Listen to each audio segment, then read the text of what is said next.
সোনা পাপ্পু মামলার তদন্তে এবার শান্তনু সিনহা বিশ্বাসের কান্দের বাড়িতে গেল ইডি। আজ 7 সকালেই শান্তনুর কান্দের বাড়িতে পৌঁছয় এনফোর্সমেন্ট ডিরেক্টরেট।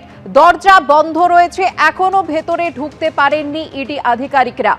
সোনা পাপ্পু মামলায় ইতিমধ্যেই শান্তনু সিনহা বিশ্বাসকে গ্রেফতার করেছে ইডি। একদিকে যখন কলকাতায় তিনটি জায়গায় সোনা পাপ্পু মামলার ভিত্তিতে তল্লাশি অভিযান করছে ইডি, তখনই অন্যদিকে শান্তনু সিনহা বিশ্বাসের কান্দের বাড়িতে পৌঁছে গিয়েছে ইডি আধিকারিকেরা।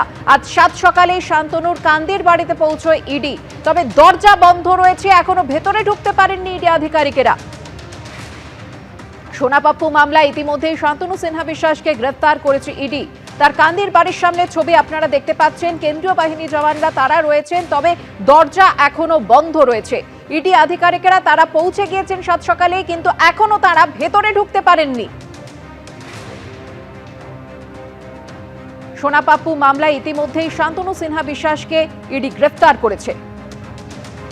সোনা পাপ্পু মামলায় এর আগে গ্রেফতার করা হয় ব্যবসায়ী জয়েস কামদারকে, তারপরেই গ্রেফতার করা হয় ডিসিপি পদমর্যাদার শান্তনু সিনহা বিশ্বাসকে। সোনা পাপ্পুকে গ্রেফতার করা হয় তারপর, এবং ব্যবসায়ী, পুলিশ কর্তা এবং সোনা পাপ্পুর যোগ সাজশের কথা কিন্তু বারবারই আদালতে বিভিন্ন তথ্য প্রমাণ সহকারে পেশ করেছে ইডি।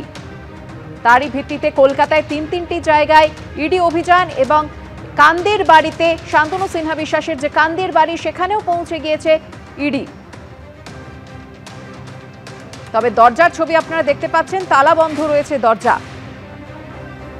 শান্তনু সিনহা বিশ্বাসের বাড়ির ছবিও আপনারা দেখতে পাচ্ছেন।